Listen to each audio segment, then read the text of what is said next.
वेदाहं समतीतानि वर्तमानानि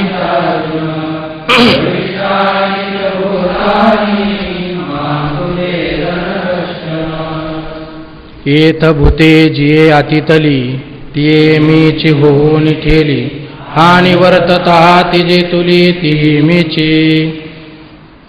श्लोक क्रमांक 26 आणि ओवी क्रमांक 161. अध्याय 7.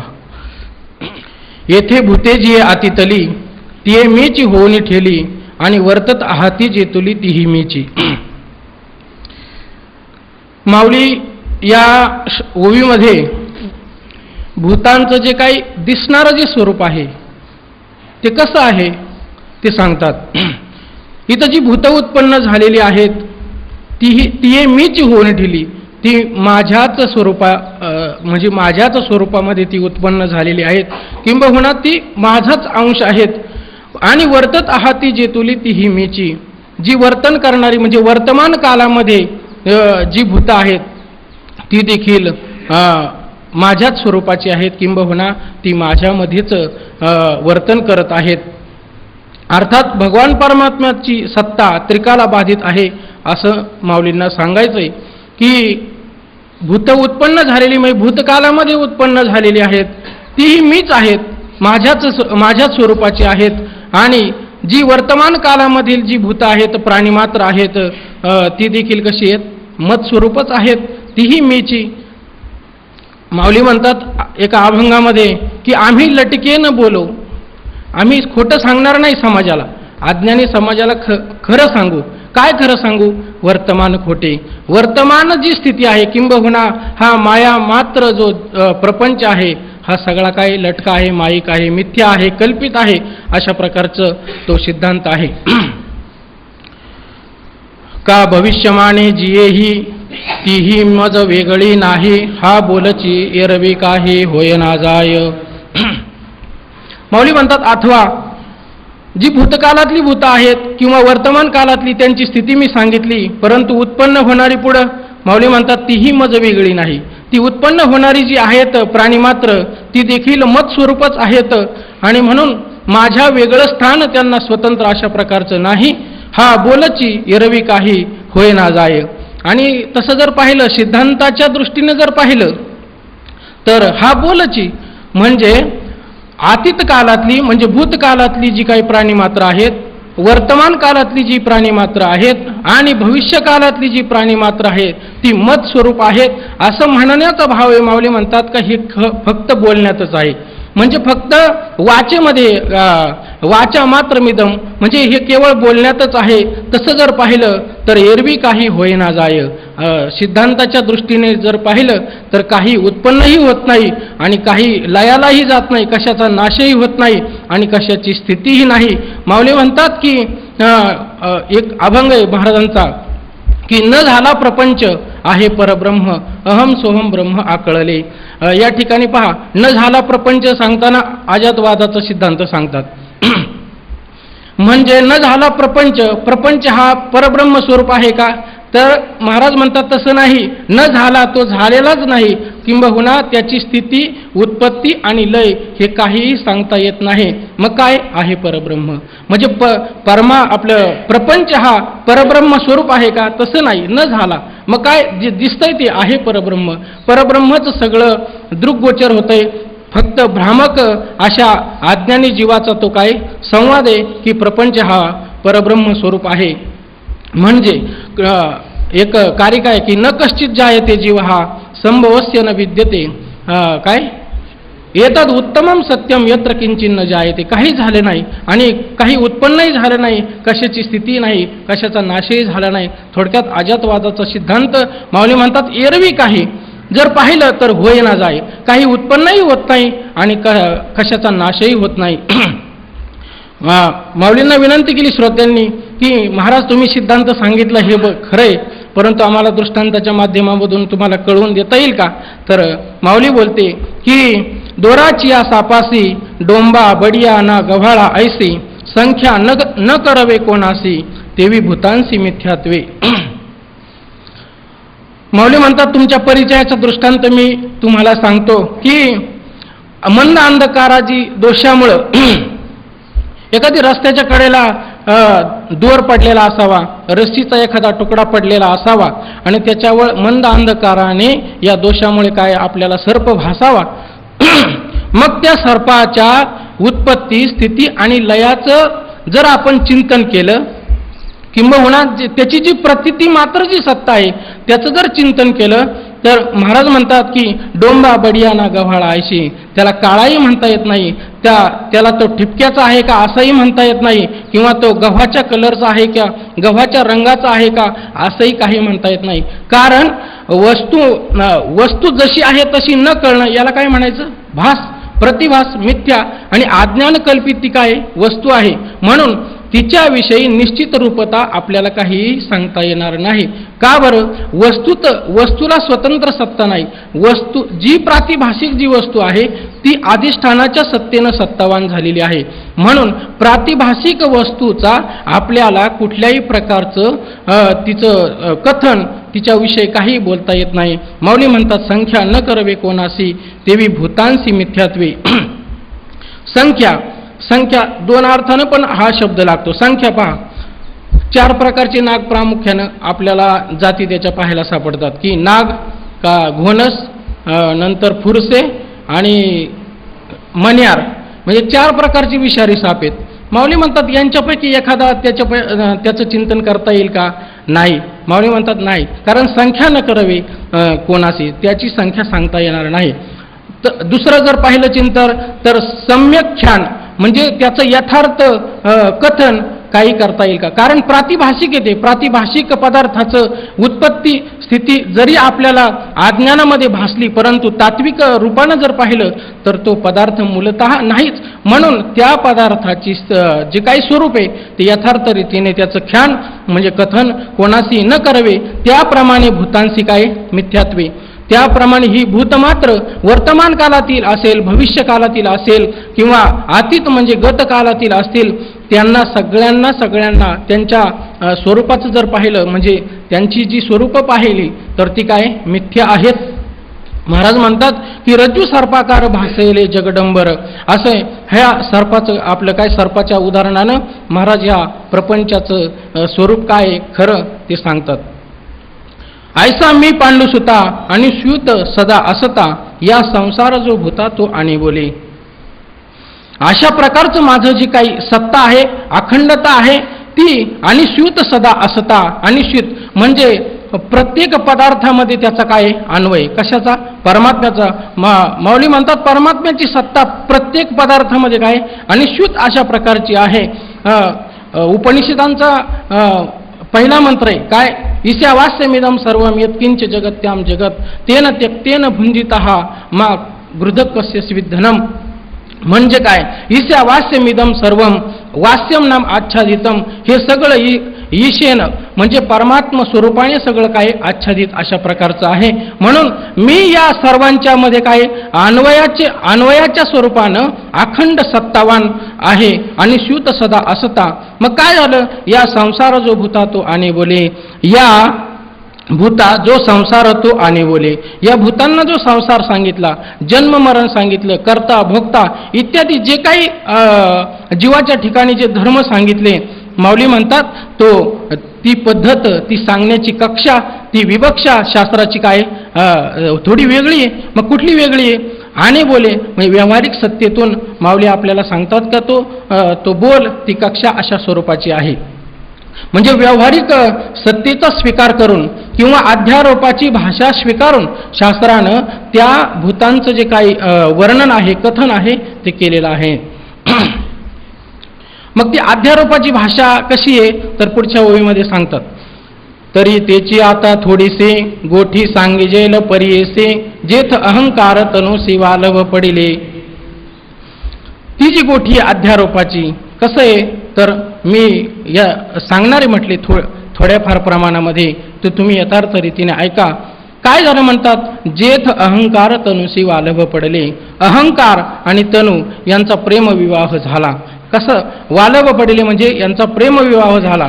आता इथून पुढं माऊली रूपकाच्या भाषेमधून आपल्याला जे काही ह्या ओव्यांच्या माध्यमातून जे वर्णन करणारे, म्हणजे इथं रूपकाची भाषा आहे. या अध्यायामध्ये प्रामुख्यानं 3 रूपकं आलेली आहेत. पहिलं रूपक केलं की ते टाकसाळीचं कारखाना, म्हणजे भूतांचा हा काय कारखाना आहे. नंतर दैवी हेशा गुणमयी मम माया दुरत्य, या ठिकाणी माया नदीचं वर्णन करून तिथं संसाराचं ते मायेचं काय स्वरूप आहे असं सांगितलं. तिथंही एक रूपक केलं. आणि या ठिकाणी जे रूपक करतात माऊली, लग्नाचं रूपक आहे. ते लग्नाचं रूपक कसं आहे तर ते पाहू.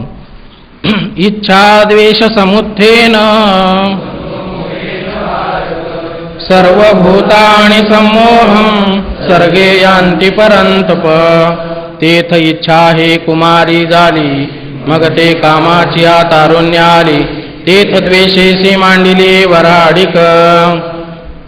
काय माऊली म्हणतात, काय झालं की अहंकार आणि तनु यांचा प्रेमविवाह झाला. अर्थात विवाह झाल्यानंतर तिथं इच्छा ही कुमारी झाली. इच्छा नावाची मुलगी त्यांना काय अपत्य म्हणून ती जन्माला आलं. मग ते कामाची या तारुण्य आली आणि मग ती तारुण्यामध्ये आली, परंतु कशाच्या तर कामरूपी. इदम मे स्यात् इदम मे स्यात् इति इच्छा काम शब्दितः. पंचदशीकारांनी म्हटलेले की अहंकार चिदात्मानो एकीकृत्य अविवेकतः इदम मे स्यात् इदम मे स्यात् इतिच्छा कामशक्तिदा. अहंकार आणि चिदात्मा यांचं काय झालं, एकीकरण झालं, म्हणजे त्यांचं तादात्म्य झालं. आणि मग त्या एकीकृत्य त्यांचं ऐक्य झाल्यामुळे काय झालं तर इच्छेचा जो काही प्रभाव आहे, इच्छेचं जे प्राबल्य आहे त्यामुळेच, म्हणजे इच्छा वाढत वाढत जाणं यालाच काय म्हणायचं काम. तसं इच्छा ही कुमारी झाली, इच्छा मुलगी जन्माला आली आणि ती कामाच्या भरा म्हणजे तारुण्याच्या भरामध्ये आली. त्या ठिकाणी तेथ द्वेषेशी मांडली वराडिक. आणि ती मुलगी एकदा तारुण्यात आल्यामुळं तिचं लग्न द्वेष या द्वेषाच्या बरोबर लावून दिलं. तया दोघांस्तव जन्मला ऐसा द्वंद्व मोह जाहला, मग तो आजेयाने वाढविला अहंकारे. त्या दोघांस्तव म्हणजे इच्छा आणि द्वेष यांच्या माध्यमामधून द्वंद्व मोह नावाचा पुत्र जन्माला आला. आणि तो आजियाने म्हणजे अहंकाराने.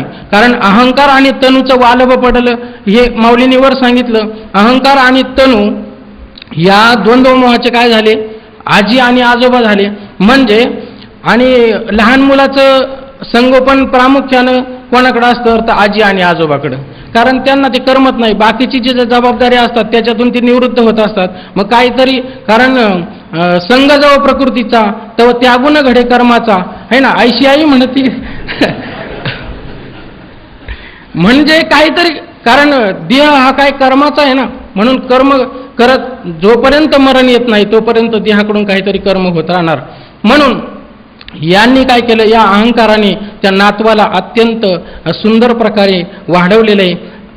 पुढे सांगतात, तो धृतीशी सदा प्रतिकूळ नियमाही नागवेसळ आशा रसे द्वंदिल झाला शांता. माऊली म्हणतात, हा जो द्वंद्व मोह नावाचा पुत्र कोणाला झाला, इच्छा आणि द्वेषाला जो झालेला पुत्र आहे, हा धैर्याला कायमचा आणि नेहमी काय करतोय प्रतिकूल. म्हणजे समजा मनाने एखादा निश्चय केला की अमुक अमुक गोष्ट मी करणार, परंतु द्वंद्व मोह तिथं उत्पन्न झाला का ते नियम सगळा कोलमडून पडणार. म्हणून नियमाही नागवेसळ, नियमालाही कायमचा काय येतो त्रास देणारा आहे. आशा रसे द्वंदिल झाला साता, आणि आशारूपी दुधाने तो असा धष्टपुष्ट अशा प्रकारचा झालेला आहे. असंतुष्टीची या मदिरा मत्त होवोनी धनुर्धरा विषयाचे ओरा विकृतीसी असे.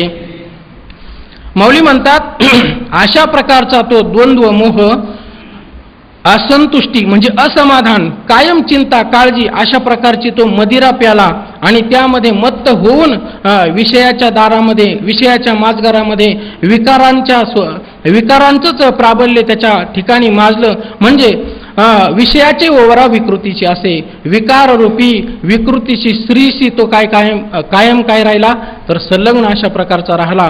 म्हणून असंतुष्टीची या मदिरा, कायम असमाधान आणि त्याच्या माध्यमामधून अंतकरणामध्ये वाढलेले विकार, अशा प्रकारची त्याची स्थिती झाली. तेने भावशुद्धीची या वाटे, विखुरले विकल्पाचे काटे, मग चिरले आव्हाटे अप्रवृत्तीचे. त्या द्वंद्व मोहाचं कार्य काय पहा पुढं. त्यानं काय केलं, अंतःकरणामध्ये चांगल्या चांगल्या सात्विक भावना असतात साधकाच्या, परंतु द्वंद्व मोह निर्माण झाला की समजा काही प्रतिकूल अवस्था निर्माण झाली, जाऊ द्या, द्या सोडून, चला आपलं घरी आणि तिकडे काहीतरी करू, इथं काय मधुकरी करायला लागते, परत राहण्याची व्यवस्था नाही, खाण्याची व्यवस्था नाही, मग काय भावशुद्धीची या वाटे, विखुरले विकल्पाचे काटे. बरं आपलं काय संसार केलेला बरा, तिथं खाऊ पिऊ लिहाऊ, अशा प्रकारची त्याची स्थिती निर्माण होते आणि हा जे सात्विक अंतःकरणाचा जो भाव आहे तो त्याचा नाहीसा होतो. म्हणून विकल्प त्याच्या अंतःकरणामध्ये निर्माण होतो. मग चिरले आव्हाटे अप्रवृत्तीचे.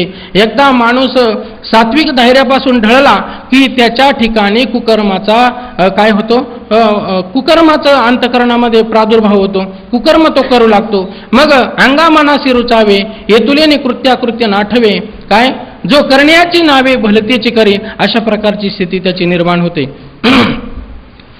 आणि या द्वंद्व मोहाने म्हणजे अशा प्रकारचा विकल्प अंतःकरणात एकदा निर्माण झाला की अज्ञानी माणसं, अज्ञानी जी प्राणीमात्र येतं ती काय होतात, माऊली म्हणतात, तेने भूते भांबावली, मनोनी संसाराची या आडवा माझी पडिली, मग महादुःखाच्या घेतली दांडेवरी. माऊली म्हणतात त्यामुळे विकल्प, संकल्प विकल्प अशा प्रकारचे मनामध्ये खेळू लागल्यानंतर त्या प्राणीमात्रांना, त्या मानवाला, अज्ञानी जीवाला काय करावं अशा प्रकारची काहीही एक निश्चयात्मक अंतःकरणाची स्थिती राहिली नाही. म्हणून ती भूते भांबावली, काय करावं हे सुचत नाही. म्हणून संसाराची आडवा माझी पडली. जन्म मरण रूपी हा जो संसार आहे, दुःखरूप अशा प्रकारचा जो संसार आहे, याच्या आडरानामध्ये पडली. आणि मग जन्म मरण, एकदा देहाचं तादात्म्य आलं का जन्म मरण आलं. माऊली म्हणतात की देहाची या गावा आलिया, जन्म मृत्यूची या सोहळ्या, नान मनोची धनंजया जिया परी. एकदा जन्म प्राप्त झाला की त्याच्या अंतर्गत जी सुख दुःख आहेत ती सगळी त्यांना बाधणार. म्हणून मग महादुःखाच्या घेतली दांडेवरी. जन्म मरण रूपी या संसाराच्या खाईमध्ये पडली आणि हे दुःख, त्या दुःखाने त्यांना गांजलं गेलं, किंबहुना त्या दुःखानेच त्यांना बडवलं गेलं आडरानामध्ये. येषां त्वन्तगतं पापं जनानां पुण्यकर्मणां ते द्वंद्व मोह निर्मुक्ता भजन्ते मां दृढव्रताः. ऐसे विकल्पाचे वायाने काटे देखो निशिसाने, जे मती भ्रमाचे पासावणे घेतीची ना.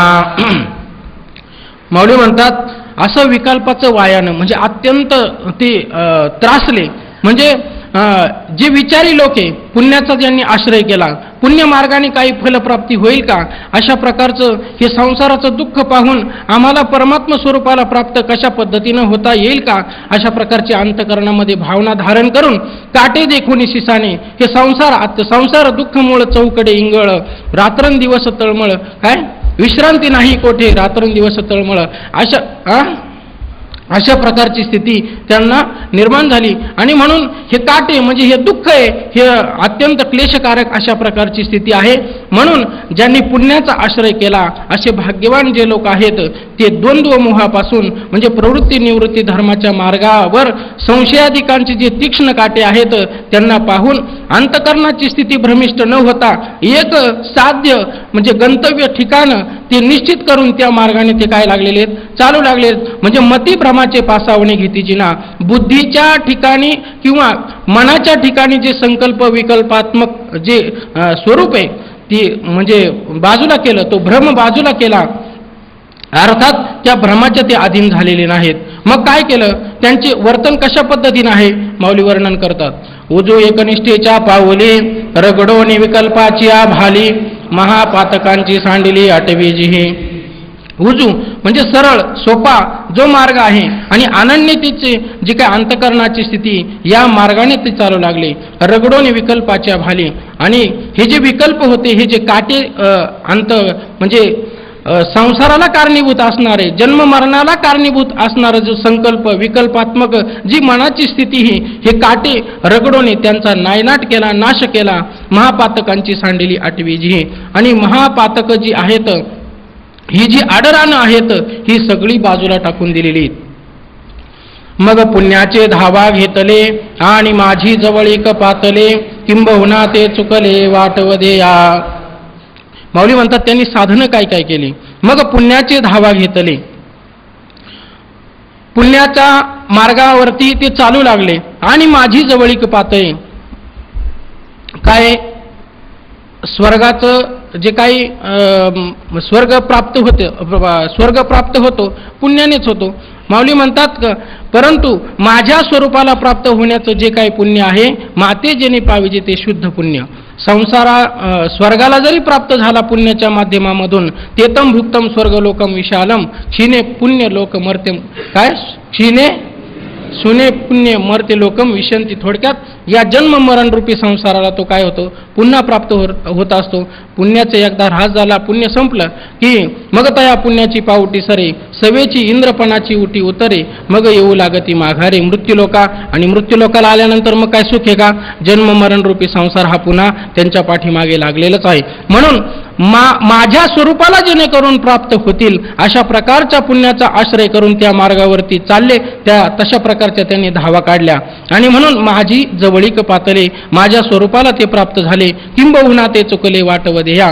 हे जे वाटमारे आहेत, काम क्रोध हे जे विकार आहेत, यांच्या माध्यमातून जे काही त्यांना मार बसत होता आत्तापर्यंत संसारामध्ये, या वाटवदे म्हणजे वाटमाऱ्यांकडून ते काय गेले, चुकले गेले, म्हणजे वाचले गेले.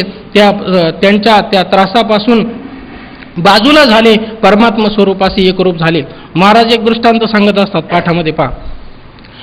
जुन्या माता माऊल्या ज्यावेळेस पहाटे उठून दळण दळायच्या जात्यावरती, ते जातं त्याला काय म्हणतात, वैरण म्हणजे घास घालताना दाणे बरोबर त्या आरीच्या जवळ पडायचे, आणि जे दाणे त्या आरीच्या पासून बाजूला झाले, तो आक असतो मध्ये, त्या आखाच्या पासून बाजूला झाले, ते काय जात होते, भरडले जात होते.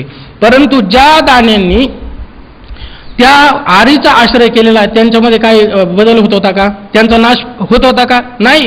तसं माऊली म्हणतात की पुण्याचा आश्रय करून माझ्या स्वरूपाला जे प्राप्त झाले ते हे कामक्रोधादी विकारांपासून काय झालेले आहेत, कायमचे वाचलेले, अर्थात माझ्या स्वरूपाशी ते एकरूप झालेत.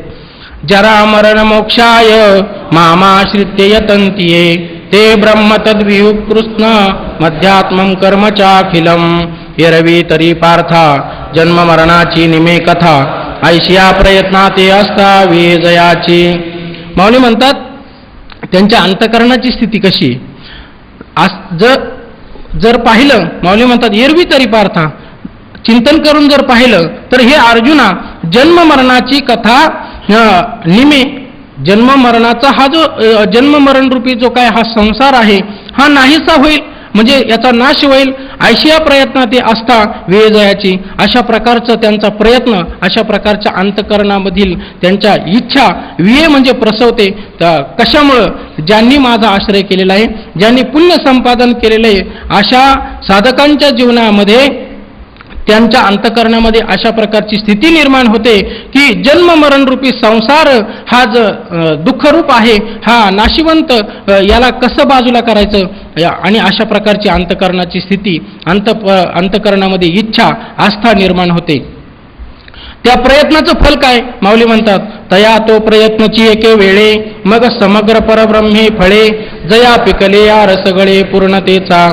तया त्यांनी जो प्रयत्न केलेला आहे एके वेळे, म्हणजे काय कुठल्या तरी एका क्षणाला काही अंतकरणाची स्थिती उंचावल्यानंतर, किंबहुना अंतकरणाचा अधिकार यथार्थ रीतीने प्राप्त झाल्यानंतर, म्हणजे एके वेळे मग समग्र परब्रह्म फळे, समग्र ईशावास्यमिदं सर्वम, हे सगळं परब्रह्म स्वरूप आहे, मी परमात्मा आहे, अशा प्रकारचं त्यांना ज्ञान होतं. अवघीची त्रैलोक्य आनंदाची आता चरणी जगन्नाथा चित्त ठेले, अशा प्रकारची स्थिती त्यांना प्राप्त होते. मग समग्र परब्रह्मे फळे, परब्रह्म रूपी समग्र परमात्माच आहे अशा प्रकारचं फल त्यांना प्राप्त होतं. आणि ज्या फळाची प्राप्ती झाली असता, किंबहुना जे फळ परिपक्व झाला असता, जया पिकल्या रसगळे पूर्णतेचा, आणि ज्या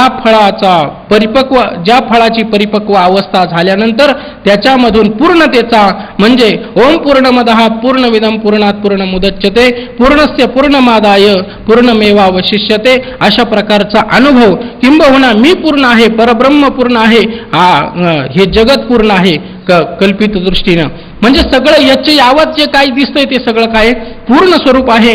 अशा प्रकारचा रस पूर्ण स्वरूपतेचा तो बोध त्याला होत असतो. ह्याच अध्यायामध्ये भगवान म्हणतात की मत्तः परतरम नान्य किंचिदस्ति धनंजय मयी सर्वमिदं प्रोतम सूत्रे मणिगणा इव. थोडक्यात काय सगळं पूर्ण स्वरूप आहे. जे दिसतंय त्याचा बात करून पाहिलं तर ते देखील काय पूर्ण स्वरूप आहे. या अर्थानेच संतांनी वर्णन केलं काय ऐसा ज्याचा अनुभव विश्वदेव सत्यत्वे देवतयाजवळी असे पापनाशे दर्शनी. थोडक्यात जे दिसतंय ते आपण वेदांताच्या प्रक्रियेनुसार बाद निषेधावधी भूत त्याचं जर चिंतन केलं तर ते देखील कसं आहे पूर्ण स्वरूप आहे. अशा प्रकारचा पूर्णतेचा बोध त्यांच्या अंतःकरणामध्ये प्रस्फुटित होतो, तो उत्पन्न होतो. तो पूर्णतेचा उद्गार माऊलींनी वर्णन केला आहे. ते वेळी कृतकृत्यता जग भरे तेथ अध्यात्माचे नवल पुरे कर्माचे काम सरे विरमे मन.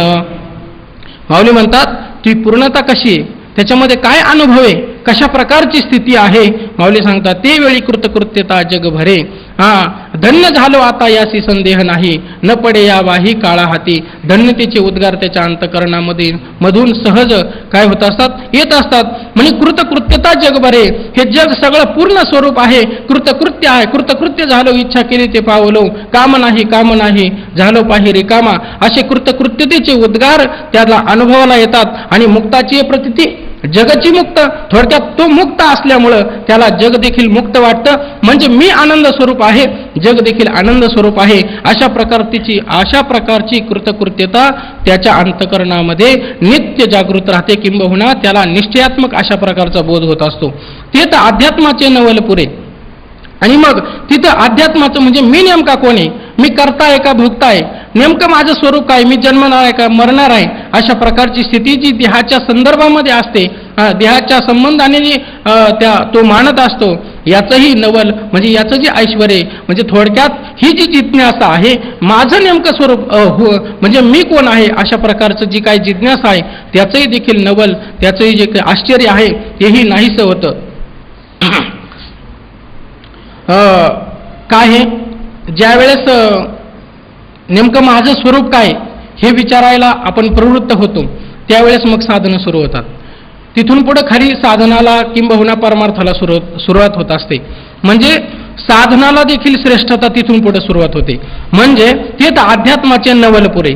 अध्यात्मशास्त्र देखील तिथपर्यंतच त्याला सार्थकता आहे.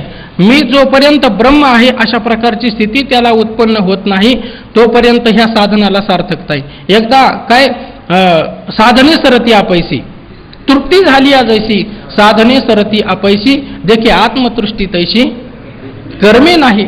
म्हणजे आत्म एकदा तुष्टी झाली आत्मलाभासारखे गोमटे काहीच न देखे अशा प्रकारची स्थिती निर्माण होते.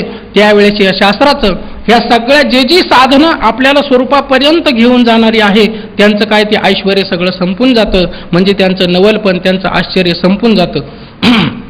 कै मी उद्धार पावेल कै कृपा करील नारायण ऐसे तुम्ही सांगा संत जन करा समाधान चित्त माझे. हे कुठपर्यंत मी ब्रह्म आहे तोपर्यंतच, तिथून पुढे नाही. म्हणजे त्यांचं ऐश्वर त्यांची थोरपणा त्यांची थोरवी तिथपर्यंतच आहे. तेच अध्यात्माचे नवलपण पुरे कर्माचे काम सरे विरमे मन. कर्माचं देखील तिथपर्यंतच काय काम आहे. असं आपल्या संप्रदायाचं जे काही सिद्धांत आहे कर्माने जरी सुरुवात आहे तरी सकाम कर्मातून नाही तर निष्काम कर्मातून नैष्कर्म्य दशेला जोपर्यंत साधक जात नाही तोपर्यंत कर्माचं सहाय्य. म्हणून हा प्रवास नैष्कर्म्य दशेला प्राप्त होण्याचा आहे. अर्थात निष्काम कर्माच्या द्वारा नैष्कर्म्य दशा त्या साधकाला प्राप्त होत असते. म्हणून कर्माचेही काम सरे. निष्काम कर्माचं जे अनुष्ठान त्यांनी सुरुवात जी केली होती त्याचंही देखील महत्त्व, त्याचं काम, त्याचं जे काही ऐश्वर ते देखील संपून जातं. विरमे मन. आणि मन हे राम झाले, मन हे राम झाले, प्रवृत्ती ग्रासोनी कैसे निवृत्तीसी आले अशा प्रकारची स्थिती त्याला निर्माण होते. किंबहुना मन नाहीच न मन. थोडक्यात मन नाही तर मीच आहे अशा प्रकारची स्थिती त्याला प्राप्त होते. ज्ञानामृतेन तृप्तस्य कृतकृत्यस्य योगिनः नैवास्ति किंचित कर्तव्यम अस्ति चेत न सतत्ववित. म्हणजे ज्ञानामृताने एकदा तो साधक तृप्त झाला की त्याचं मनही राहत नाही, त्याची कृतकृत्यता, त्याचं जग भरून कृतकृत्यतेनं जग भरून गेलेलं आहे, अशा प्रकारचे अनुभव त्याला येतो. अध्यात्माचंही नवल पूर्ण होतं, कर्माचंही काम तिथं संपतं. साधनं संपली पाहिजे. गुलेबाबा सांगायचे परमार्थ हा संपतो, संसार कधी संपत नाही. संसार पुनरपी जननम पुनरपी मरणम हे तर आहेच, परंतु जर स्थूल दृष्टीनं जरी संसार पाहिला, एखादी गोष्ट आज पूर्ण झाली तर लगेच दुसरी इच्छा त्याच्यामधून उत्पन्न होते. म्हणून संसार कधी पूर्ण होत नाही. बाबा सांगायचे परमार्थ हा संपतो महाराज, आणि परमार्थ संपतो म्हणून तो साधकाने केला पाहिजे. कर्माचेही काम सरे विरमे मन. या ठिकाणी थोडंसं चिंतन असे, कृतकृत्यता कधी होते? तत्वज्ञानानं. नंतर अध्यात्माचे नवलपण पुरे कधी? वासनाक्षय. मग इच्छा आहे ना अंतःकरणात, वासना आहे. वासना म्हणजे काय? इच्छा. कशाची इच्छा आहे? मी कोण आहे नेमकं हे कळून त्याला घ्यायचंय, ही अंतःकरणामध्ये वासना आहे. आणि विरमे मन म्हणजे त्या ठिकाणी मनाचाही नाश झालेला आहे. अर्थात तत्वज्ञान, वासनाक्षय आणि मनोन्यास याने युक्त असा साधक झाला पाहिजे. त्यावेळेस खरे आनंदाची डोही, आनंद तरंग, आनंदाचे अंग, आनंदाची अशा प्रकारची स्थिती त्याला प्राप्त होऊ शकते. आता कर्तुम अकर्तुम अन्यथा कर्तुम शक्ती संपन्नता भगवान परमात्म्याकडेच आहे. काल कैलास महाराजांनी एकदम सुंदर वाक्य सांगितलं. कृपा आणि काय प्रयत्न, प्रयत्नालाही केवळ महत्व नाही आणि केवळ कृपेलाही महत्व नाही. कृपा आहे परंतु प्रयत्न जर नसेल तर तो आळशी बनेल, आणि प्रयत्न असतील आणि कृपा जर नसेल तर काय होईल? अहंकार जागा होईल. म्हणून कृपा आणि काय प्रयत्न या दोनही गोष्टीला काय महत्व आहे. आणि तसं जर पाहिलं तर भगवान परमात्म्याकडेच ह्या सगळ्या कर्तृत्वाचं श्रेय जातं. म्हणून ऐसा अध्यात्म लाभ तया होयगा धनंजया भांडवल जया उद्यमी मी. अशा प्रकारचा अध्यात्माचा लाभ, मी परब्रह्म स्वरूप आहे, माझ्या ठिकाणी जन्म मरण नाही, मी करता नाही भोगता नाही, असंग निर्विकार शुद्ध मुक्त, शुद्ध बुद्ध मुक्त चैतन्य स्वरूप मी अशा प्रकारचा आहे, हे त्याला अध्यात्माचा लाभ होतो. आणि मग भांडवल जया उद्यमी मी. माऊली म्हणतात याला काय कारण आहे? परमात्माच याला कारण आहे. विठ्ठल टाळ विठ्ठल दिंडी, विठ्ठल तोंडी उच्चारा, विठ्ठल अवघ्या भांडवला, विठ्ठल बोला विठ्ठल. परमात्माच ह्या सगळ्या गोष्टी काय करत असतो? करून घेत असतो. कारण हे उपासना कांड आहे ना, म्हणून उपासना कांडाचं महत्व माऊलीला पटवून द्यायचे. भगवान परमात्म्याच्याच साह्याने ह्या सगळ्या गोष्टी शक्य होऊ शकतात. तया ते साम्याची वाढी ऐक्याची साधे कुळवाडी, तेत भेदाची या दुबळवाडी निजे तया. अशा प्रकारची साम्य अवस्था त्याला प्राप्त होते. किंबहुना समता, अंतकरण त्याचं समतेमध्ये विलीन होऊन जातं. म्हणजे परब्रह्मच एकमेव अशा स्वरूपाचा जे तत्व आहे तेच आहे. अशा प्रकारची न अन्य त्याच्याहून काही नाहीचे पदार्थच नाही, म्हणजे एक दृष्टी त्याला निश्चय स्वरूप अशी प्राप्त होते. ही जी साम्य अवस्था आहे ही कशी वाढते? ऐक्याची सांधे कुळवाडी, ही ऐक्य रूपता, हा जो केलेला त्यांनी व्यापार आहे तो त्याला साध्य होत असतो. ते तर भेदाची या दुबळवाडी निजे तया. आणि मग त्याला भेदाचे प्रतीत येते का? ऐसा ज्याचा अनुभव विश्वदेव सत्यत्वे, विश्वरूपानं विश्व त्याला दिसतं का? नाही तर परमात्मा स्वरूपानं ते जगत त्याला दुःख आपलं दिसत असतं. महाराज म्हणतात की दैन्य दुःख आम्हा न येती जवळी. काय? दहन हे होळी होती दोष. थोडक्यात त्याला दैन्य दुःख कसल्याही प्रकारची आठवण किंबहुना त्याच्या अंतकरण पटलावर ते येतच नाही. कारण अद्वैत स्वरूप तो झालेला आहे. भेद किंचित मात्र देखील त्याच्या दृष्टीने राहिला नसल्यामुळे ते तर भेदाची या दुबळवाडी निजे तया. साधिभूतादि दैवम माम साधि यज्ञंच ये विदुः प्रयाण काले पिच माम ते विदुर्युक्त चेतसः. श्रीमद् भगवद्गीता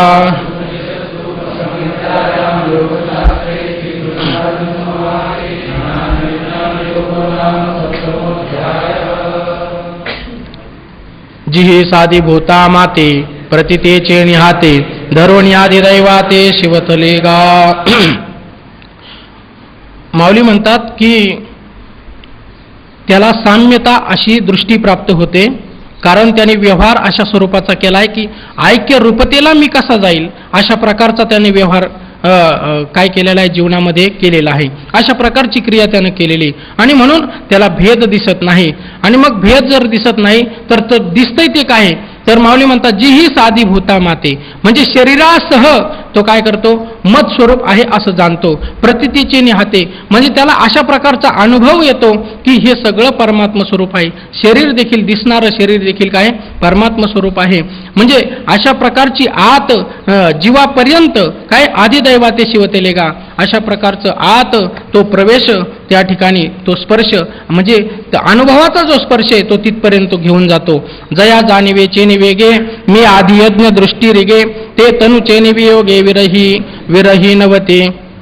माऊली म्हणतात अशा प्रकारचं ज्ञानाचं सामर्थ्य त्याच्या अंतःकरणामध्ये झालेलं असल्यामुळे, त्या वेगाने, त्या ज्ञानामुळे मी आदियज्ञ दृष्टी रिगे, मी आदियज्ञ स्वरूप असणारा परमात्मा त्याच्या दृष्टीमध्ये काय करतो, शिरकाव करतो, म्हणजे त्याच्या दृष्टीमध्ये प्रवेश करतो. ते तनुचेने वियोगे विरह नव्हते. आणि म्हणून ज्यावेळेस मरण समय येतो त्यावेळेस तो दुःखी होऊ शकत नाही. प्रयाण काले पिचमा म्हटलेलं आहे ना, तर म्हणजे तनुच म्हणजे या शरीराचा ज्यावेळेस मला सांगत असतात पाठामध्ये, ज्यावेळेस मरण समय येत असतो, मरणाचा काळ येतो, किंबहुना प्राणाचं उत्क्रमण आता होणार आहे, त्यावेळेस 1000 इंगळ्या माणसाला चावतात. अशा प्रकारचं इतकं दुःख होत असतं. मग ह्या महापुरुषाच्या जीवनामध्ये त्याने जो परमात्मा स्वरूपाचा अनुभव घेतलेला आहे, त्याच्या मरणाची काही स्थिती माऊली म्हणतात की ते तनुचेने वियोगे विरह नव्हते. तनुचा म्हणजे या शरीराचा त्याग करताना अंतकरणाची वृत्ती किंबहुना सगळी इंद्रिय अशी प्रफुल्लित, शांत आणि सौंदर्यानं परिपूर्ण, किंबहुना त्या चेहऱ्यावरती सगळं असं आनंदच आपल्याला दिसत असतो. म्हणून तनुचेने वियोगे विरह नव्हते. त्यांना दुःख त्या ठिकाणी आठवत नाही, किंबहुना अंतकरणामध्ये दुःखच राहत नाही. एरवी आयुष्याचे सूत्र विघडता भूतांची उमटे खडाडता काय नमरता ही चित्ता युगांत नो हे. अशा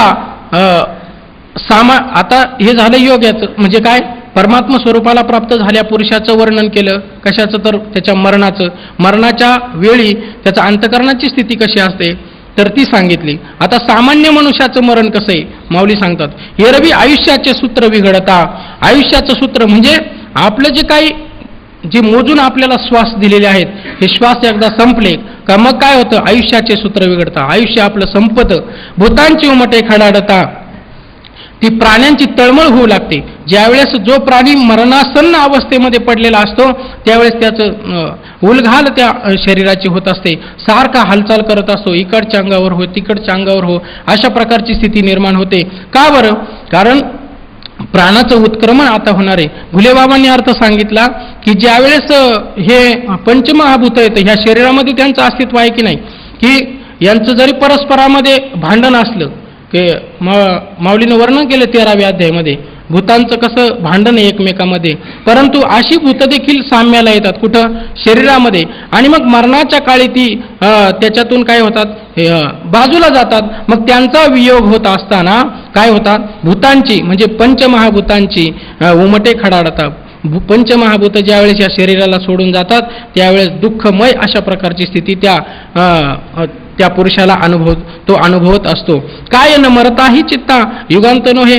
आणि अशी स्थिती पाहिल्यानंतर एकदम चांगला धष्टपुष्ट माणूस आहे, म्हणजे फिरतोय बोलतोय, कसल्या प्रकारचा रोग नाही, परंतु अशा मरणाऱ्या माणसाला पाहिल्यानंतर त्याला वाटतं काय युगांत नो हे, आता काय प्रलय कालच ओढवतो की काय, आपली अशी जर स्थिती झाली तर कसं होणार बरं. म्हणजे ज्या माणसाला कसल्याही प्रकारचा रोग नाही, अजून 50-60 वर्ष तो जगणार आहे, परंतु त्याला आजच वाटतं की आता प्रलय होतो की काय, मी मरतो की काय असं वाटतं. काय न मरता ही चित्ता युगांत नो हे. माऊली म्हणतात न मरता ही चित्ता युगांत नो हे. काय न मरणाऱ्या माणसाला देखील असं वाटत नाही का मी आता मरतो की काय, असं वाटतंच म्हटले. आता ज्ञानीपुरुषाचं लक्षण पुढच्या ओळीमध्ये सांगतात. परिनेनो कैसे पैगा जे जडोनी गेले माझ्या अंगा ते प्रयाणिचिया लग बगा न संडितीच माते.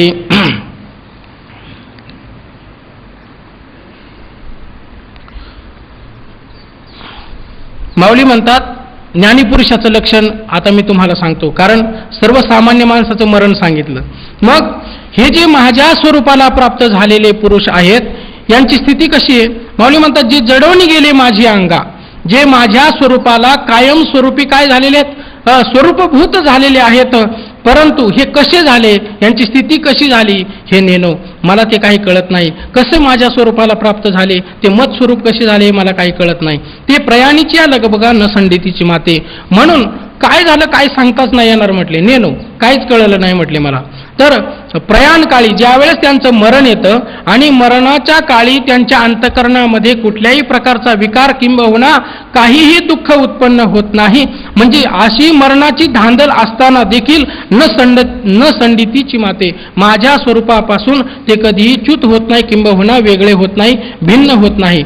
एरवी तरी जाण ऐसे जे निपुण तेची अंतःकरण युक्त योगी. माऊली म्हणतात एरवी तरी जाण ऐसे जे निपुण तेची अंतःकरण युक्त योगी. अशा प्रकारची स्थिती ज्यांनी संपादन केलेली, अशा प्रकारचं सतर्कता ज्यांनी जागृत ठेवलेली, अशा प्रकारचं सामर्थ्य ज्यांच्यामध्ये आहेत, म्हणजे काय मरणाच्या समयी देखील ज्यांच्या अंतःकरणामध्ये कसल्याही प्रकारचा बदल होत नाही किंबहुना जे दुःखी होत नाही मरणाच्या अवस्थेमध्ये मरणाच्या दुःखाने, ती असं तुम्ही जाणा काय ऐसे जे निपुण जे निष्णात आहेत जे सतर्क आहेत तेच अंतःकरण युक्त योगी, तेच खऱ्या अर्थाने समाहित चित्ताचे आहेत आणि युक्त योगी त्यांना म्हणावं लागेल.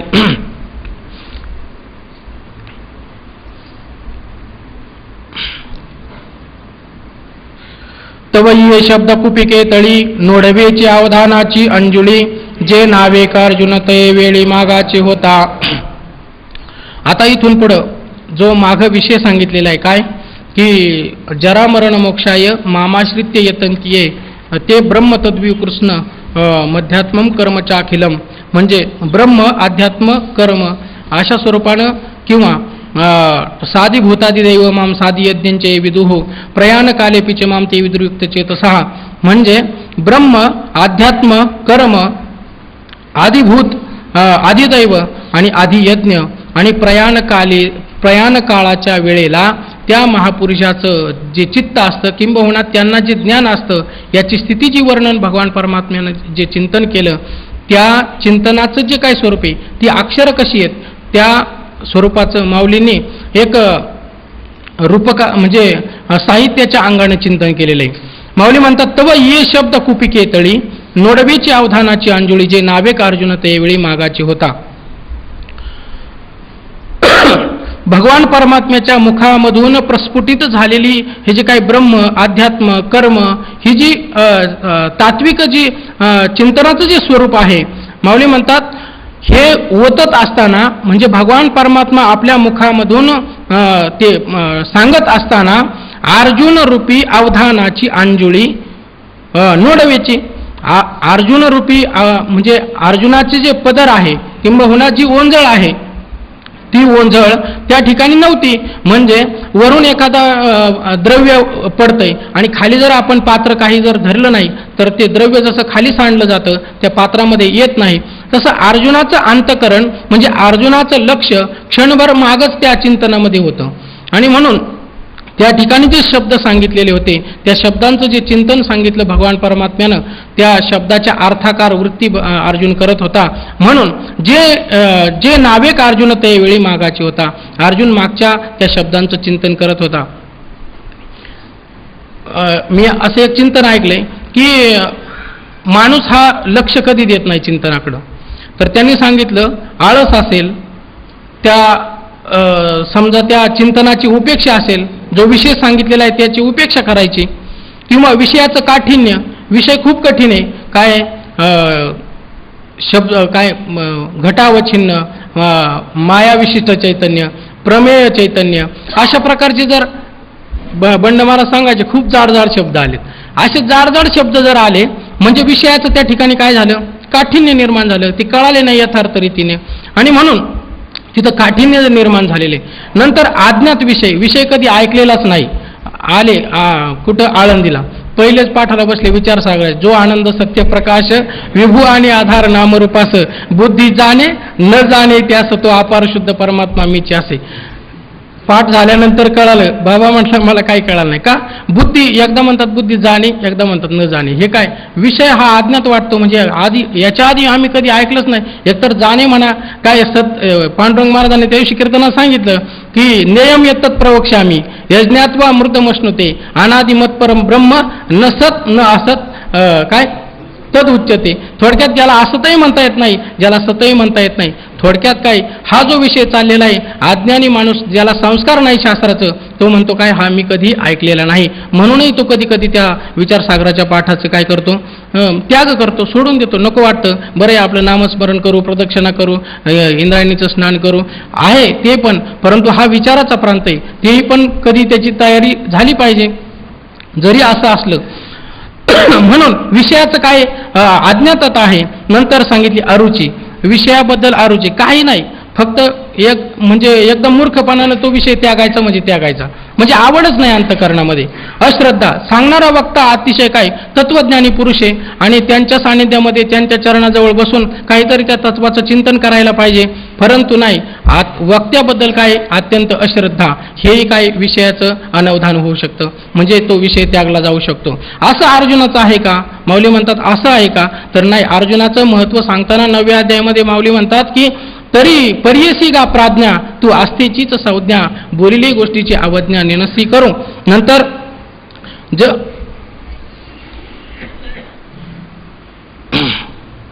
म्हणजे अर्जुनाचा जो अधिकार आहे तो अत्यंत श्रेष्ठ आहे. नुसतं ऐकत नाही अर्जुन, तर त्याचं ऐकलेलं जे काय आहे तो अनुष्ठानामध्ये तो आणत होता, अशा प्रकारची स्थिती आहे. मग जे नावेक अर्जुन त्यावेळी मागाचे होता हे म्हणण्याचा काय अभिप्राय, तर अर्जुन हा काय अत्यंत कुशल अशा प्रकारचा श्रोता आहे. भगवान परमात्म्यानं सांगितलं ब्रह्म, कर्म आणि अध्यात्म, नंतर आदिभूत, आदिदैव, आदियज्ञ आणि प्रयाण कालाचं जे काही त्या महापुरुषांचं जे काही ज्ञानाचं जे चिंतन आहे, त्यांचा अनुभव कसा आहे, हे जे शब्द होते याच्या चिंतनामध्ये तो गडून गेला होता. म्हणून माऊली म्हणतात की जे नावेक अर्जुन त्यावेळी मागाचे होता, जे तत् ब्रह्मवाक्य फळे, जे नानार्थ रसे रसाळे, बहकते आहाती परिमळे भावाचेनी. माऊली म्हणतात परब्रह्म आपलं परमात्म्याने जे वाक्याचं जे उद्धृतीकरण केलं होतं, उद्धरण केलं होतं, ती वाक्य कशी येतं, त्यांनी सांगितलेली ती वाक्य कशी, तर ब्रह्मवाक्य फळे, ती अतिशय श्रेष्ठ अशी फळे, जे नानार्थ रसे रसाळे. नानार्थ म्हणजे अनेक अर्थांना ती विषय करत होते, असा अर्थ होईल का? म्हणजे कधी कर्माला कधी विषय करतात, कधी उपासनेला, कधी ज्ञानाला, असं आहे का? नाही. तर संदिग्धता त्याच्यामध्ये राहत नव्हती, असंदिग्ध अशा प्रकारची ती पद होती. किंबहुना ज्या शब्दामध्ये साधकाला, ऐकणाऱ्याला पूर्ण रूपानं बोध होईल, म्हणजे नानार्थ रसे रसाळे अशा प्रकारची ती वाक्य होती. बहकते आहाती परिमळे भावाचेनी, आणि तात्पर्यानं ती भरलेली होती आणि त्या सुगंधानं ती काय होत होती, सुगंधित अशा प्रकारची होती, आणि म्हणून त्या साधकाला आनंददायी ती अशा प्रकारची होती. बहकते आहाती परिमळे भावाचेनी, सहज कृपा मंदा निळे, श्रीकृष्ण द्रोमाची वचन फळे, अर्जुन श्रवणाची एक फळे अवचित पडिली. सहज माऊली म्हणतात की अर्जुनाचं किती भाग्य आहे, अर्जुन किती भाग्याचा, म्हणजे अधिष्ठात्री देवता अशा प्रकारची ती आहे. म्हणून कृपारूपी मंद अनिळ, कृपारूपी मंद वारा, त्या वाऱ्याचा काय स्पर्श घेणारा कोणी, अर्जुन. मात्र कल्पवृक्ष हा परमात्मा आहे, त्या कल्पवृक्षाची जी वचनफळं अर्जुन रूपी कानाच्या खोळेमध्ये, पदरामध्ये ती अवचित पडलेली असल्या कारणानं अर्जुन त्यावेळी मागाची होता. ती अचानक पडल्यामुळे, म्हणजे ती वाक्य त्यानं आतापर्यंत कधी न ऐकल्यामुळे ती अवचित पडली, असं असल्यामुळे अर्जुन त्यावेळी मागाची होता. ती प्रमेयांची होका वळली की ब्रह्मरसाच्या सागरी चुबकुळली, मग तैशीच का घोळली परमानंदे. ती सिद्धांताची जी काही माऊली म्हणतात का जणू काय सिद्धांतच वळले होते, सिद्धांतानीच आकार धारण केला होता आणि परब्रह्म रसाच्या सागरामध्ये ती बुडून काढलेली ती अशी अक्षर होती, ती पद होती, ती वाक्य होती. मग तैशीच का घोळली परमानंदे, परम आनंद स्वरूपामध्ये ती घोळून काढलेली होती. गोलेबाबा सांगायचे पेढे किंवा गुलाबजाम हे नंतर वरून देखील साखर टाकून जसे घोळले जातात, म्हणजे त्यांना गोडवी अत्यंत मधुर अशा स्वरूपाची येते, तसं ही वाक्य परमानंदामध्ये काय केली होती, घोळली होती. तेने बर्वेपणे निर्मळे, अर्जुना उन्मेषाचे डोहळे, घेता ती गळाळे विस्मयामृताचे. त्या बर्वेपणामुळे, त्या सौंदर्यपणामुळे, त्या निर्मळ अशा सौंदर्यपणामुळे, त्या वाक्यांच्या अर्जुनाला त्या वाक्यांना नेमकं काय सांगायचंय, ते पदांना नेमकं काय सांगायचंय, असे उन्मेषाचे डोळे, अशी जिज्ञासेची इच्छा त्याच्या अंतःकरणामध्ये उत्पन्न झाली. आणि म्हणून घेता ती गळाले विस्मयामृताचे. विस्मय म्हणजे आश्चर्यकारक अशा प्रकारचा तो घोट, एक एक घास त्याचा तो काय करत होता, सेवन करत होता. तिया सुख संपत्ती जोडलिया, मग स्वर्गावाती वाकुलिया, हृदयाची या जीवे गुतकुलिया होत आहाती. माऊली म्हणतात की ती अशा प्रकारची सुखाची संपत्ती प्राप्त झाल्यानंतर मग स्वर्गावाती वाकुलिया, स्वर्ग देखील सांगतात की तीच भर राहिला होता. म्हणजे काय, स्वर्गाचं जे काय स्वरूप आहे, आपण चिंतन केलं, स्वर्गाला गेल्यानंतर पुण्याचा ऱ्हास झाल्यानंतर देखील मृत्यू लोकाला यावं लागतं. अशा प्रकारचं त्याचं जे काही स्वरूप आहे, म्हणून स्वर्ग देखील अनित्य आहे. म्हणून अर्जुनाला ही गोष्ट कळालेली आहे. ती वाक्याचं जे काही चिंतन आहे त्याचा तो अनुभव घेतो आणि स्वर्गाचं चिंतन करतो. मग स्वर्गावाती वाकुल्या, स्वर्गाला देखील तो वाकल्या दाखवतो. हृदयाच्या जीवी गुतकुलिया होत आहाती, आणि हृदयामध्ये आनंदाचं भरत त्याच्या येत आहे. म्हणजे जणू काय तो आनंद रसामध्ये डोलू लागलेला आहे, भरत येऊ लागलेले आहे आणि गुदगुल्या होतात. माऊलींची काय भाषा आहे पहा. हृदयाची या जीवी गुतगुलिया होत आहाती, ऐशे वरचलीची बरवा, सुख जावं लागले फावा, तव रसस्वादाची हवा लाहो केला. माऊली म्हणतात की अशा वरच्या सौंदर्यानंच अर्जुनाला इतका आनंद झाला. अशा प्रकारची ती भगवान परमात्म्याच्या मुखामधून आलेली वाक्य होती. मग सुख जावं लागले फावा, सुखाचंच एक विस्तार होऊ लागला, सुखच पसरू लागलं. तव रसस्वादाची हवा लाहो केला. तेव्हा त्यानं रस म्हणजे तो मुखामध्ये घालावं की काय, त्याचा रसाचा स्वाद, त्या वाक्यरूपी अमृताचा, त्या रसाचा मी स्वाद घ्यावा की काय, अशा प्रकारचा त्यानं प्रयत्न केलेला आहे. मला वाटतं 10व्या अध्यायामध्येच परमब्रह्म परम धाम पवित्रम परमम भवान पुरुषम शाश्वतम दिव्यम मादिदेव मजम विभूम, असं ज्यावेळेस अर्जुन म्हणतो भगवान परमात्म्याला, त्यावेळेस ते त्याचे एक उद्गार आहेत की माऊली म्हणतात, येरवी नारद अखंड जवळाये, तोही ऐसेची वचने गाये, परी अर्थ न बुझोची ठाये, गीत सुखची ऐकू. म्हणजे परमधाम तू श्रेष्ठ आहे, तू श्रेष्ठ आहे, तुझं घर कसं आहे, श्रेष्ठ आहे, अशा प्रकारचे अर्जुनाचे उद्गार आहे. असं बोलतोय, हे परोक्ष रूपानं जे सगळं, परंतु तरी त्याला ही गोष्ट न कळाल्यामुळं त्याचा आनंद देखील तो घेत आहे. त्यामध्ये माऊलींनं वर्णन केलं, अर्जुन आपलं नारदांनी देखील परब्रह्म स्वरूपाचं वर्णन करत असताना की श्रीमन नारायण नारायण, श्रीमन नारायण नारायण, असं जे अर्जुनाचं जे आपलं नारदांचं जे भजन आहे, वास्तविक पाहता हे पूर्ण अर्थभरित आहे. म्हणजे स्वरूपाला ते काय करणार आहे, प्रकाशित करणार आहे. असं असताना देखील माऊली म्हणतात की एरवी नारद अखंड जवळ आहे, तोही आयशा वचनी काय आयशेची वचने गाय, तो अशा स्वरूपानेच गात होता. परंतु मला त्याचा अर्थ कळत नव्हता. अर्जुन बोलतो की न बुझोची ठाई, अर्थ मला न कळता गीत सुखची ऐकू. त्या गीताचा आनंद आता इथं पहा, काही काही वक्ते ओव्या गाऊन पण चिंतन करतात. त्याचं असं आहे का माऊलींच्या ह्या ओव्या आहेत आणि त्या गीता म्हणजे त्या गायल्या तरी आपल्याला आनंद प्रदान करतात. मग त्यांच्या त्या पदांचं अर्थरूपता जर प्राप्त झाली तर त्या आनंदाला जोड आहे का, तर नाही. म्हणून अर्जुनाचे हे बोलणं आहे की तव रस स्वादाची हवा लाहो केला, ते रस आम्ही त्या अमृताचा चाखावा अशा प्रकारचा प्रयत्न तो करू लागलाय. म्हणून झडकरी अनुमानाची निकरतळे घेऊन ती वाक्य फळे प्रतिती मुखे एके वेळे घालू पाहे. झडकरी अत्यंत त्वरेनं अनुमानाचं म्हणजे काही तर्क वितर्क याच्याविषयी करता येईल का अशा तळ हातावरती वाक्य फळ घेऊन मुखामध्ये घालू लागलेला आहे आणि अनुभवाच्या एक कक्षेमध्ये ते टाळून पाहू लागलाय आणि मुखामध्ये ते घालू लागलाय. तव विचाराची या रसना न दाटती, परी हेतूच्या दशनी न फुटती, आयशे जाणवणी सुभद्रापती चुंबीची ना. तेव्हा त्याला कळालं, कारण अर्जुन हा श्रेष्ठ अशा प्रकारचा अधिकारी होता.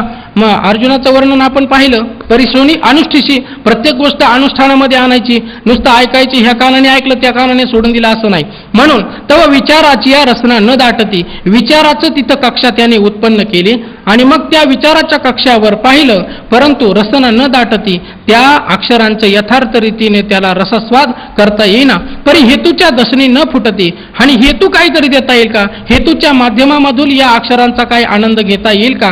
परंतु हेतूच्या दातांनी देखील ती वाक्यांचा जो अर्थ आहे किंबहुना ती वाक्य फळ आहेत ती म्हणजे फुटत नव्हती. आयशे जाणवणी सुभद्रापती चुंबीची ना. आणि मग हे त्याला कळालेले, हे तर्कानेही कळत नाही, हे हेतूनही सिद्ध होत नाही.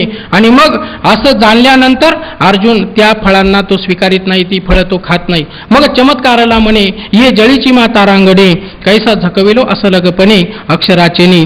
मग अत्यंत आश्चर्यकारक त्याच्या अंतकरणाची स्थिती झालेली, नवल अंतकरणामध्ये उत्पन्न झाले, चमत्काराला उठलेला आहे. हे जळीची माता रंगणे, जणू काही आकाशस्थ जे काही नभोमंडल आहे त्याचं प्रतिबिंब पाण्यामध्ये पडावं आणि ताऱ्याचा त्याच्या आपलं काय हिऱ्याचा त्याच्या ठिकाणी अध्यास व्हावा आणि पाण्यामध्ये हात घातल्यानंतर हातामध्ये काहीही न यावं, अशा प्रकारचं अर्जुन म्हणतो. कैसा झकविलो असं लगपणे, या वरवरच्या सौंदर्यानं मी कसा फसलो गेलो बरं.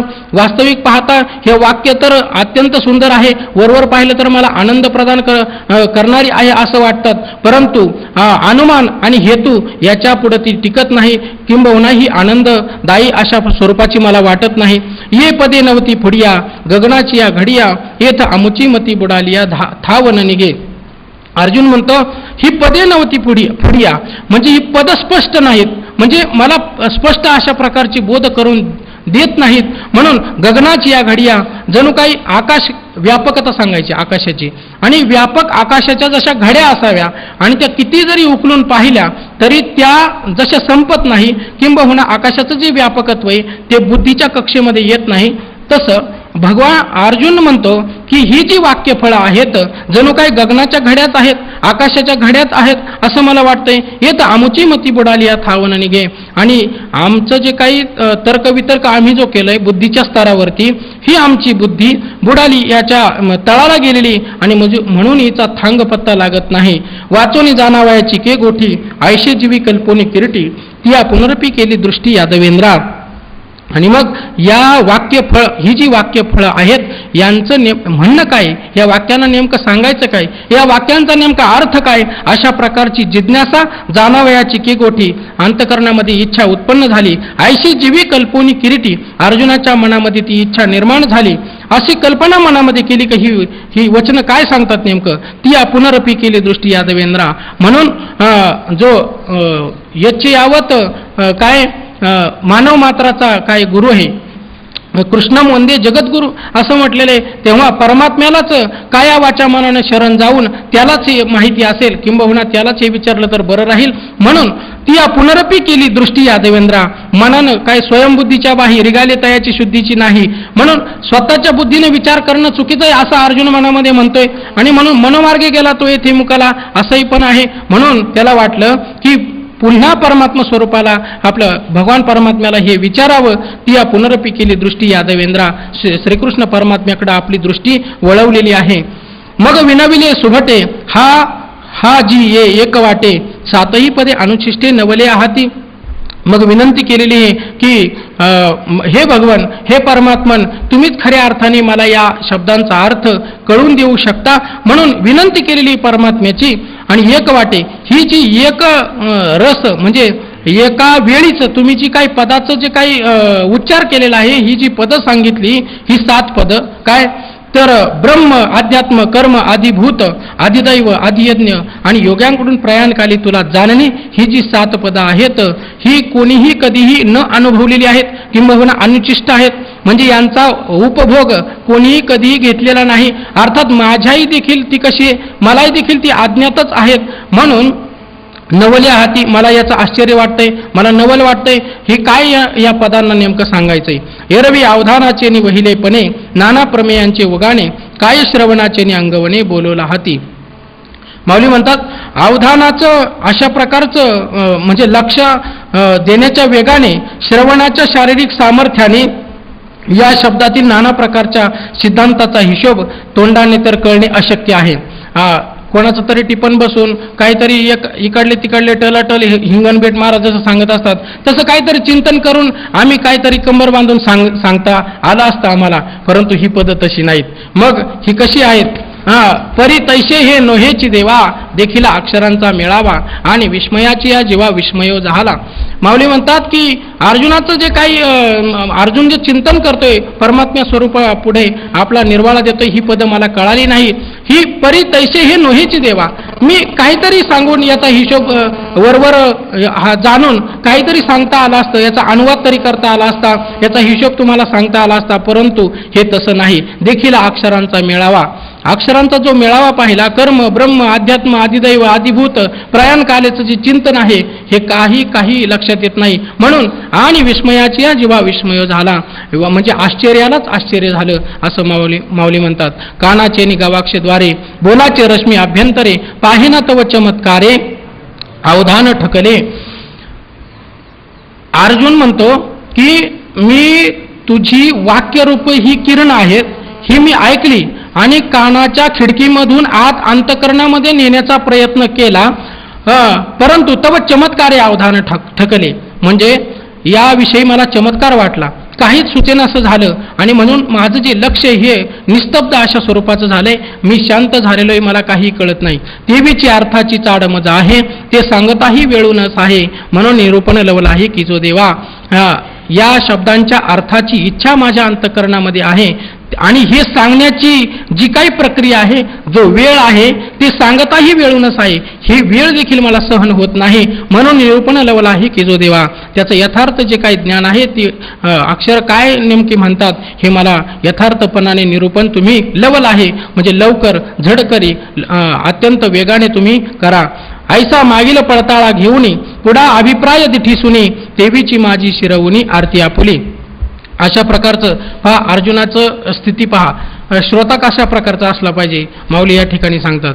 ऐसा मागील पडताळा घेऊनी, त्या शब्दाचं चिंतन करतोय, अंतकरणाची एक वृत्ती त्या शब्दाच्या आकाराची केलेली, ब्रह्म, अध्यात्म, कर्म हे सगळं त्याचं मनामध्ये चिंतन चालू आहे. पुढा अभिप्राय दिठीसुनी, परमात्म्याला या शब्दांचा अर्थ काय सांगायचा आहे आणि म्हणून पुढा अभिप्राय दिठीसुनी, आपल्या अंतकरणाची वृत्ती एक परमात्म स्वरूपाकडे पण लावलेली, त्या परमात्म्याकडून काय आपल्याला चिंतन ऐकायला मिळणार आहे या शब्दांचं, तेही पुढा अभिप्राय दिठीसुनी, आपली दृष्टी परमात्म्याकडे वळवलेली आहे. देवीची माझी शिरवणी आरती आपुली. आणि या दोहीमध्ये अंतकरणाची इच्छा म्हणजे जिज्ञासेची इच्छा या दोहीमध्ये काय केलेली, ती देखील जिज्ञासा त्यामध्ये आहे. थोडक्यात मागचं चिंतन, परमात्म्याला जे काही या शब्दाबद्दल सांगायचं हेही चिंतन आणि आपल्या अंतकरणातील जिज्ञासेची इच्छा हेही चिंतन, तीनही गोष्टी अर्जुनाच्या ठिकाणी एकाच काळी आहेत. कैशी पुसती पाहे पा जाणीव भिडे तरी लंघोने दिशिव एरवी श्रीकृष्ण हृदयासे खेव देवो सरला. माऊली म्हणतात की काय ही विचारण्याची पद्धत मोठी आश्चर्याची बघा. काय कैशी पुसती पहा जाणीव, किती शहाणपणा आहे अर्जुनाचा, किती हुशारी आहे. एकाच अंतकरणामध्ये तीन गोष्टी कसा अर्जुन ठेवतोय म्हणे. पहा कैशी पुसती पहा जाणीव, विचारण्याची पद्धत पहा, किती त्याचं ते शहाणपण आहे. भिडे तरी लंघोने दिशिव, आणि परमात्म्याचं जे काही त्याचं जे भीड आहे, त्याचा जो आदर आहे, त्याच्याबद्दलचं जी काही श्रद्धा आहे, अंतकरणामध्ये जी आस्था आहे, त्याची जी भीड आहे ती देखील म्हणजे त्याचं उल्लंघन करू देत नाही. भिडे तरी लंघोने दिशिव म्हणजे मी भक्त आहे आणि तू देव आहे, अशा प्रकारची जी स्थिती आहे भक्त आणि देवाची, ही हा जो संबंध आहे या संबंधाचा देखील तो काय करत नाही, त्याची सीमा उल्लंघन करत नाही. भिडे तरी लंघोने दिशिव एरवी श्रीकृष्ण हृदयासी खेव देव सरला. आणि जर त्या अर्जुनाच्या अंतकरणाची स्थिती आपण जर अनुभवली आणि पाहिलं, माऊली म्हणतात जणू काही श्री परमात्म्याच्या स्वरूपाशी त्याच्या अंतकरणाशी काय करू लागलाय, तो जणू काय अंतकरणच त्या अंतकरणाला कवळी घालू लागलेला आहे, आलिंगन देऊ लागलेला आहे. अहो श्रीगुरु ते जे पुसावे ते येणे माने सावध व्हावे, हे एकची जाणे अघवे सव्यसाची. ज्या परमात्म स्वरूपाचं कथन ज्ञान करून देणारे जे काही श्रीगुरु आहेत त्यांना आपण प्रश्न कसा विचारला पाहिजे. आपण चिंतन करतो पहा, तद्विधी प्रणिपातेन परिप्रश्नेन सेवया उपदेशन्ति ते ज्ञानज्ञानिनस्तत्वदर्शिना असं आहे. म्हणजे त्यांना चिंतन कसं विचारावं, आधी सेवा करावी, मग ते प्रसन्न झाले तर प्रश्न विचारावा. परंतु माऊली या ठिकाणी आपला जो अभिप्राय त्या ठिकाणचा, आपण भगवान परमात्म्याला जसं सांगायचंय ते पण आपल्या अंतकरणामध्ये नसतं. म्हणून माऊली इथं परत सांगतात आपल्याला, अहो श्रीगुरु ते जे पुसावे, श्रीगुरूंना तुम्हाला प्रश्न विचारायचा आहे ना, तुम्ही कोण आहेत, म्हणजे मी कोण आहे, हे जगत कसं झालं, संसाराचा करता कोण, अशा प्रकारचे जे काही तात्विक जे तुमचे प्रश्न आहे मूलभूत, म्हणजे हे जर विचारायचं जर असेल तर अर्जुनाला विचारा. काय, अहो श्रीगुरु ते जे पुसावे, श्रीगुरूंना जर विचारायचं जर असेल तर ते येणे माने सावध व्हावे अशा प्रकारच्या सावध रीतीनं अंतःकरणाची वृत्ती म्हणजे तिच्याकडे पूर्णतया लक्ष असताना आपण तो प्रश्न विचारला पाहिजे. म्हणजे सावध अंतःकरणाने ह्या गोष्टी विचारल्या पाहिजे. आपण एखादा प्रश्न विचारतो काहीतरी म्हणजे समजा मी कोण आहे असं विचारलं, परंतु लक्ष कुठंतरी घरी असतं, माझे मित्र, माझे बांधव, माझे आई वडील, म्हणजे ह्या प्रश्नाचं स्वरूप म्हणजे प्रश्नाला ते उत्तर पण अपेक्षित देऊ शकत नाही आणि त्या प्रश्नाचं उत्तरही आपल्याला यथार्थ रीतीने त्याचा बोध अंतःकरणामध्ये उत्पन्न होऊ शकत नाही. म्हणून ते येणे माने सावध व्हावे, हे एकच जाणे आगवे सव्यसाचे, हे एकच फक्त अर्जुनाला माहीत आहे. आता तयाचे ते प्रश्न करणे, वरी सर्वज्ञ श्रीहरीचे बोलणे, हे संजय आवडलेपणे सांगेल कैसे. आता त्या अर्जुनाचा जो प्रश्न करण्याची जी पद्धत आहे आणि सर्वज्ञ सर्वज्ञ सर्वविद अशा प्रकारचा जो परमात्मा आहे त्याचं जे बोलणं आहे त्याच्या मुखातून जे त्या वाक्यांचा जो अर्थ निघणार आहे हे संजय आवडलेपणे, संजय अत्यंत आनंदानं त्या धृतराष्ट्राला सांगणार आहे. सांगेल कैसे, हे संजय आवडलेपणे सांगेल कैसे. अर्जुनाचं जे म्हणणं आहे, जो प्रश्न आहे आणि भगवान परमात्मा त्याला जे उत्तर देणार आहे, अर्थात दोघांचा जो संवाद आहे हे संजय धृतराष्ट्राला अत्यंत आनंदानं कसं सांगेल. ती अवधान द्यावे गोठी, बोलिजेल नीट मराठी, जैशी कानाची आधी दृष्टी उपयोगा जाये. तर हे जे काही लक्षाचं जे स्वरूप आहे म्हणजे तुम्ही लक्ष कसं द्यावं ही गोष्ट आहे. तर बोलिजेल नीट मराठी म्हणजे तुम्ही लक्ष द्यावं ही जी गोष्ट मी तुम्हाला सांगतो त्याचं चिंतन मी कसं करणार आहे. माऊली म्हणतात की बोलिजेल नीट मराठी, नीट असंदिग्धता म्हणजे संदिग्धता त्याच्यामध्ये राहणार नाही, पूर्ण बोध त्याच्यामधून जसा होईल. काय वाचीचे दोष सांगितलेले, काय आटू वेगू विंदाणू, आशा शंका प्रतारणू, हे साही अवगुणू वाळिले जे वाचा, अशा प्रकारच्या साही दोषरहित वाचन म्हणजे नीट मराठी मी यथार्थ रीतीने बोध कसा होईल हे तुम्हाला सांगेल. जैशी कानाची आधी दृष्टी उपयोगा जाईल. जसं वास्तविक पाहता शब्द आकाशाचा आहे आणि तो श्रवणाचा विषय आहे ना, म्हणजे कानाचा विषय आहे, तो कानानेच ऐकला गेला पाहिजे. परंतु दृष्टीच काय जाते, आधी काय डोळ्याची दृष्टी त्या शब्दांकडे जाते, अर्थात डोळेच त्या विषयाला काय करतात, ग्रहण करतात. बुद्धीची या जिभा, बोलाचा न चाखता गाभा, अक्षराची या भांबा इंद्रिये जिती. बुद्धीची जिभा म्हणजे बुद्धीनं त्या शब्दाची अर्थरूपता म्हणजे त्या शब्दांना नेमकं काय सांगायचंय अशा प्रकारचा निश्चय करण्याच्या आधीच काय इंद्रिय काय करतात, त्या अक्षराचं ज्ञान करून घेतात. हे वास्तविक पाहता काय तस्मात इंद्रियांन्याहू परा, काय इंद्रिय आतमध्ये येतं, आपलं इंद्रिय बाहेर येतं, बुद्धी आतमध्ये येत. म्हणजे काय इंद्रिय आणि परान्याहू, इंद्रियभ्य परम मनः, मनसस्तु परा बुद्धी. म्हणजे बुद्धी काय परे, बुद्धी आतमध्ये, इंद्रिय बाहेर आहेत. परंतु अशा प्रकारचं हे चिंतन आहे. माऊली म्हणतात मी अशा प्रकारचा अर्थ सांगेल की जे बुद्धीला कळून न देता इंद्रिय आधीच त्याचा स्वीकार करतील. आणि म्हणून अक्षराची या भांबा इंद्रिये जिती, पहा पहा मालतीचे कळे, घ्राणासी कीर वाटले परिमळे, परी वरचिया बरवा काही डोळे सुखिये नव्हती. पहा म्हणतात, माऊली म्हणतात हे कसं शक्य आहे, सांगतो म्हटले तुम्हाला.